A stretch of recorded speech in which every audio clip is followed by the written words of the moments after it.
morning, students. How are you?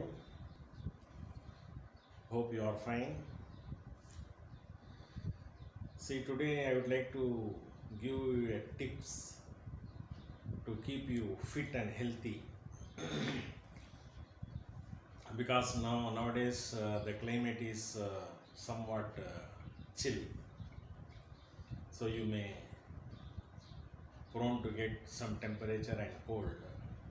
And the tips is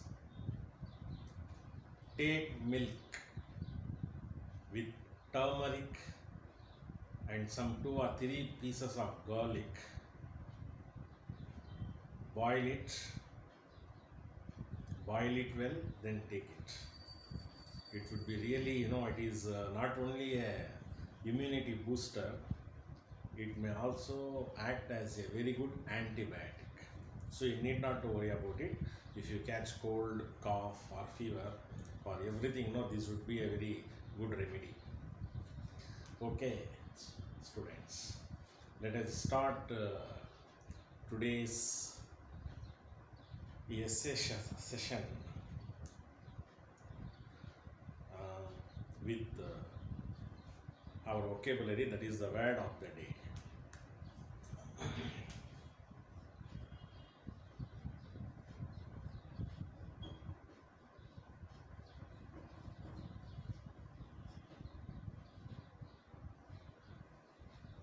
Today's word of the day is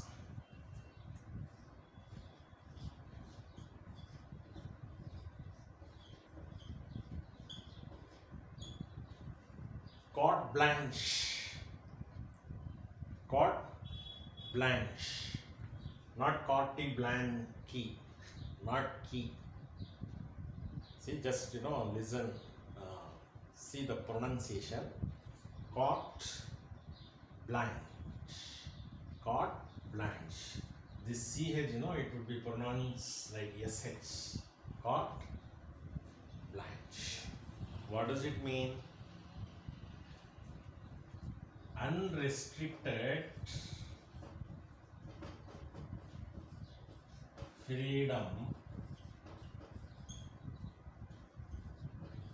given to an individual. Unrestricted, full liberty, giving full liberty to a person is called as carte blanche. See, for example, the captain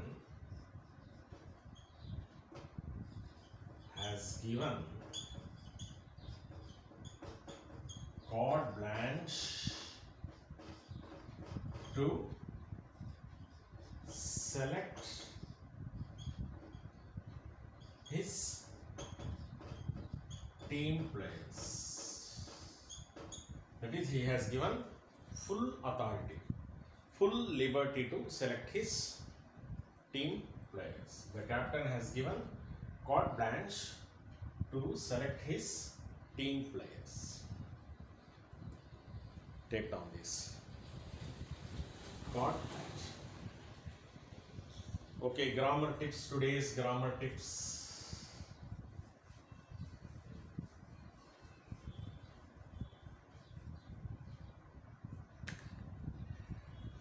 The difference between graceful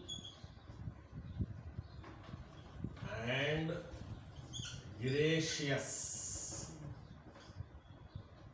Difference. What is that difference? Graceful and gracious. Graceful related to physical movement, related to physical movement. For example, he dances across the stage. He dances across the stage gracefully. Very graceful movement. We call it as Graceful movement. What about gracious? Gracious refers to a polite person. To a polite person.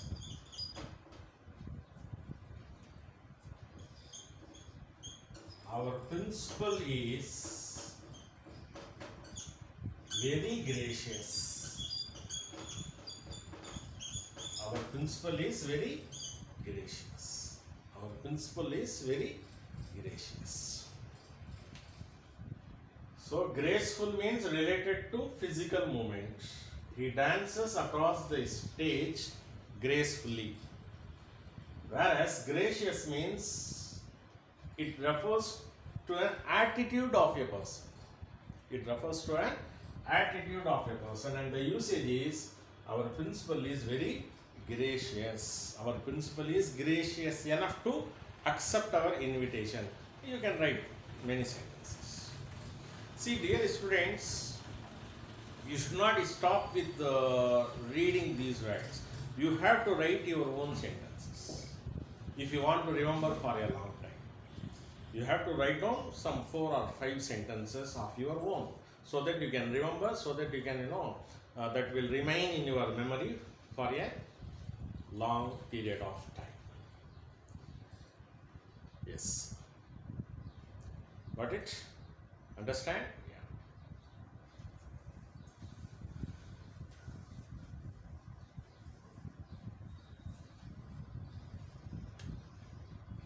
See, even in my previous sessions, I have given some assessment work to you, but only few student has responded it.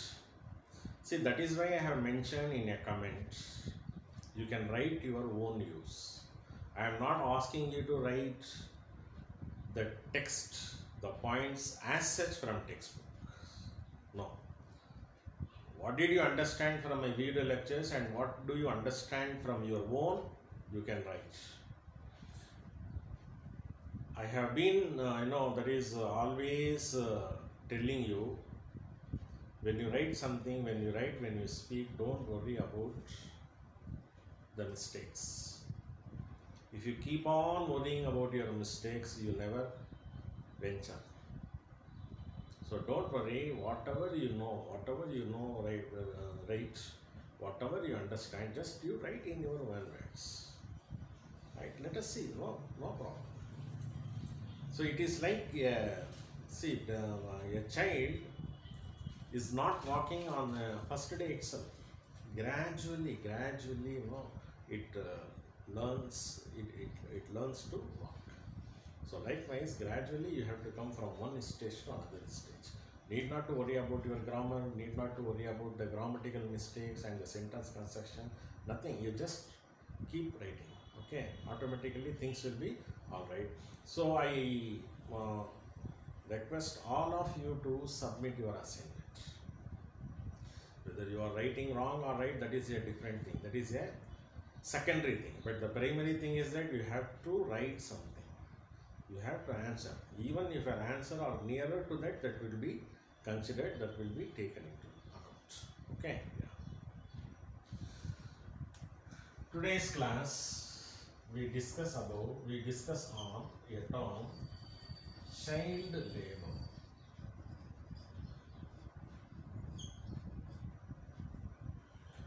What strikes your mind when the term child labor comes?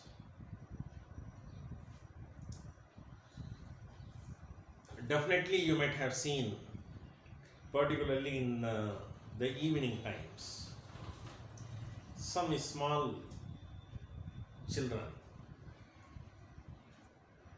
those they were below 10 years of age, they are selling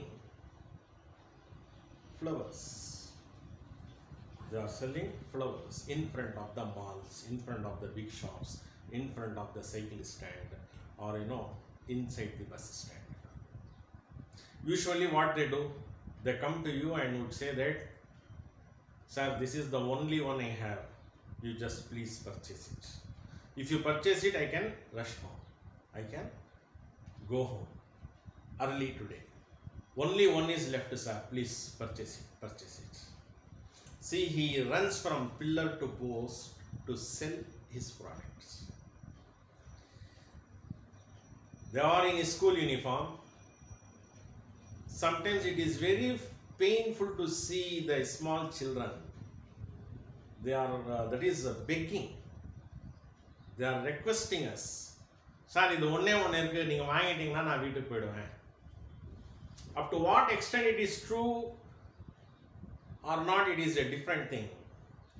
But as far as my knowledge is concerned, these words are not coming from their mouth, but they are coming from their heart.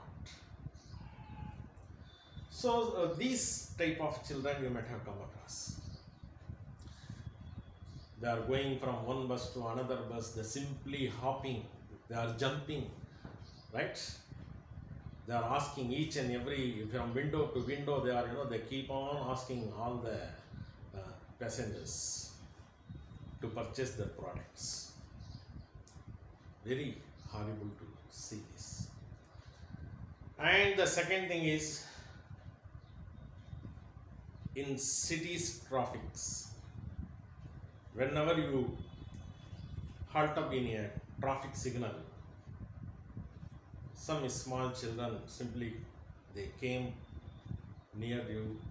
If you are in a bike, they simply tape you and they ask alms. They are asking money. And even in a toll gate, whenever the parks are halted for a while, they simply came near the cars and taped the car glasses and they are asking for money. And they are selling some products. That too, they are they are below 10 years. This is really painful to see all those scenes in our nation. Not only in our nation, it is not a national issue, it is an international issue. So what is this? How to eradicate this? What is the root cause for all these tragedies? See, actually, children are the hope of a nation. Children are the future of a nation. The children are supposed to spend their childhood at schools. It is the right stage for their learning. Real learning takes place at schools. They are the future of India. They are that is dream of our nation. But it is very horrible to see, even you might have seen many, that is a piece of news. You might have listened to many, that is you might have watched many television channels. Every year that news comes. Usually the news comes from Sivagasi fireworks. Some accidents, some mishappenings takes place, and who are the victims? The small children who are below 10 years of age. They are burned to ashes. Why? Where they were supposed to be, but where they are? In a firecrackers, in a mines, in a factories, silk industries, textile industries.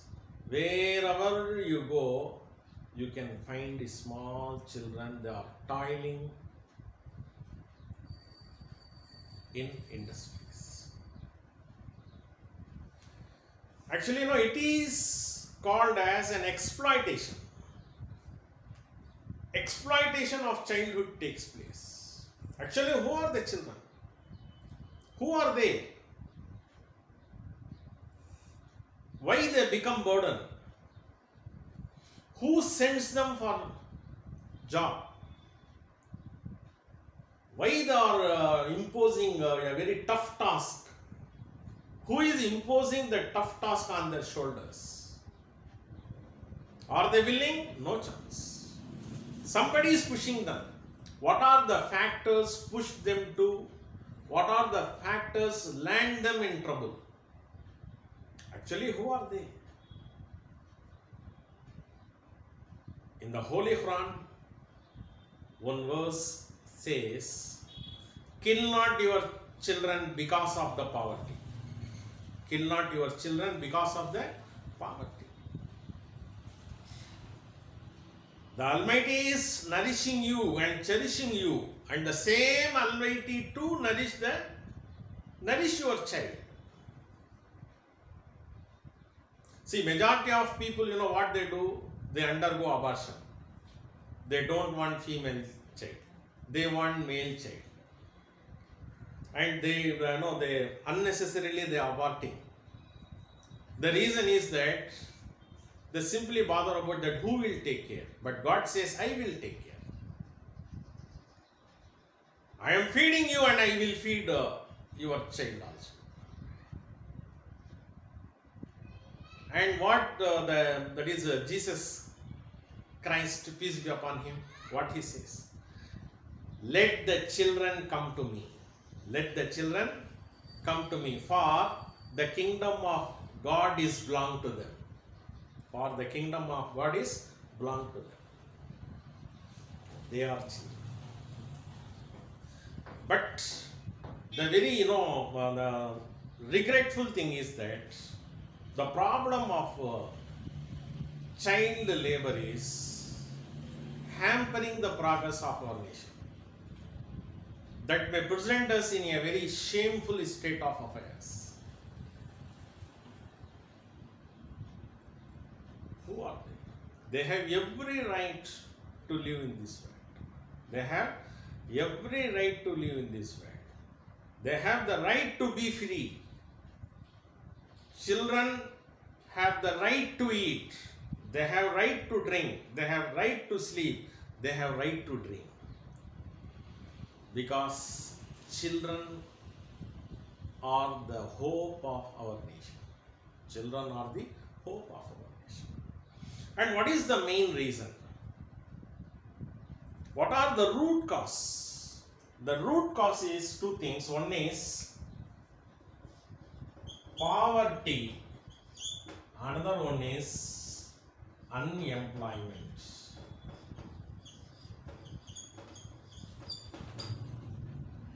Poverty and unemployment. Poverty is the social evil. Poverty is a social evil. And another one thing is unemployment. These two factors plays an important role. Who is reasonable for poverty? Unemployment paves way for poverty. And what is the root cause of unemployment? Inequality. Inequality.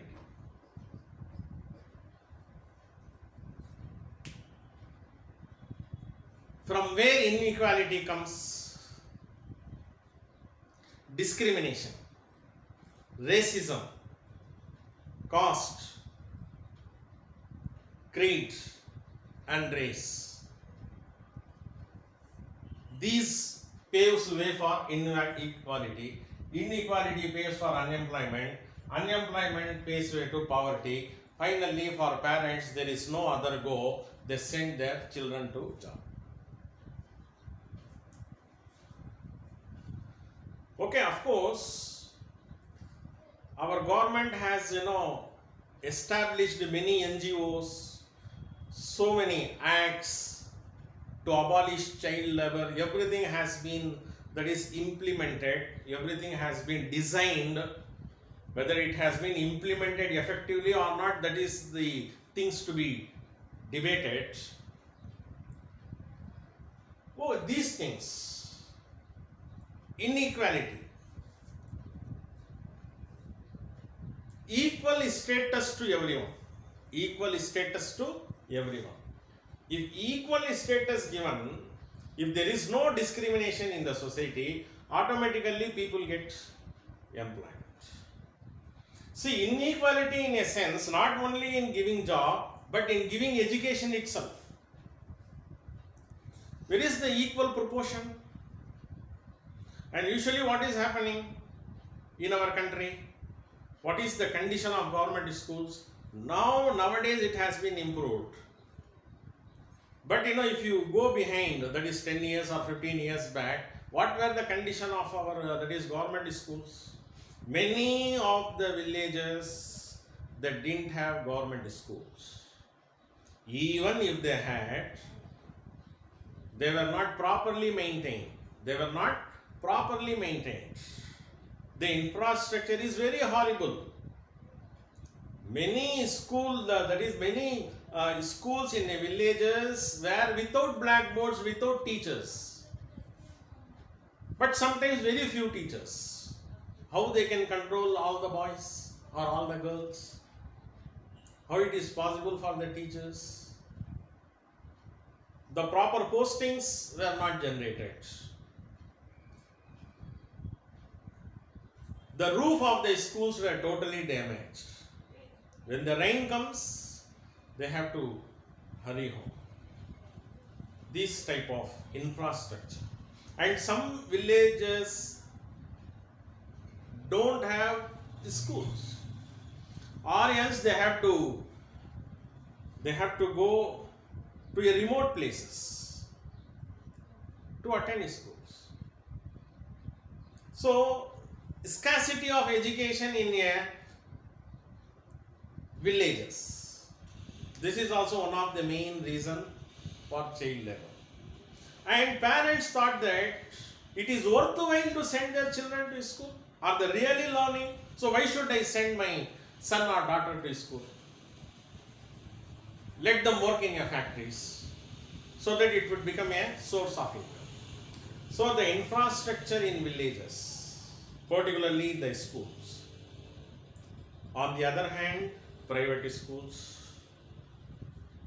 In private school, an ordinary farmer cannot afford to get admission in a so-called, matriculation schools or CBSE school. Even in that schools, what is happening? They are first taking interview to their parents. If they are graduate, then only they get admission to their wards in the schools. See how stupidity it is. So what they do? They simply abstain themselves from all type of schools. And the government school, the condition of government school is highly aggravating.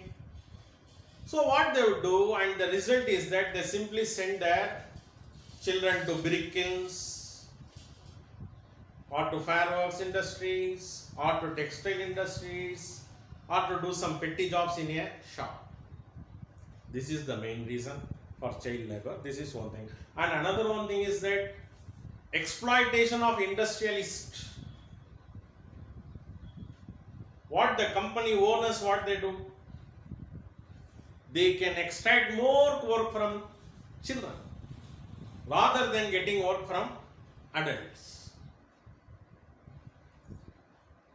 For adults, it is very impossible to extract work from them. But by simply frightening them, you can extract work from children by offering some pittance. This is also one of the main reasons that why these, industries, they are hiring particularly children. They are exploiting their labor, they are exploiting their hard work. They are toiling in industries. They are not given proper wages, they are not given, proper rest. Work, nothing else. And these industrialists, under the shadow of politicians, they are simply, they are getting work from children. See, it is very saddening to tell that sometimes in our nation, the laws only for the poor and only for the middle class, not for the VIPs. not for the politicians. That is also another one thing. This is also paves way for child labor. Now you may think that what to do with this? What an individual can do it. Now I'd like to tell you one thing. A very beautiful and small quotation of APJ Abdul Kalam. He says, each one teach one. Each one teach one. Each one teach one. Giving proper education to children. Creating awareness among parents. Creating awareness among parents. One simple story I would like to share with you. Suddenly a fire broke out in a forest. All the animals were running, including the king. That is the lion of the forest, were also running. At that time he saw one tiny bird, one small bird is rushing towards the fire. The lion is asking, "Oh, small bird, where are you going?" The bat said, "I am going to extinguish the fire. I am going to extinguish the fire." Then the lion laughs and says, "You are so small and you have got a one drop of water in your small beak. Are you going to kill the fire?" Then the bird says, adamantly the bird says, "I do my little bit. I do my little bit." So if an individual thinks, an individual can bring a lot of transformation in a society. So the need of the hour is, the government has to implement very severe laws against child labor. There must not be any discrimination towards anyone. Law is equal to all. Strict laws must be initiated. And the second thing is that parents, the awareness among parents is very necessary. We must tell them the drawbacks. We must tell them the evils of child labor. We must tell them what are the disadvantages, how they get spoiled, how badly that affects their health. That is the chemicals and all the sulfurs and all the chemicals, when how they are vulnerable to all type of diseases. Money is not important, health is important. All type of creativity must be, that is all kind of awareness must be given to the parents. And at the same time, government should be very serious in giving free education to all children. At present our government is doing well, but that must be intensified. If we do so, we can prevent our children by toiling themselves in an industries, in fire workers and factories. Because children are our hope, our children of our dream of our nation. If we safeguard them, they would bring a dramatic change in the vision of our country. Thank you.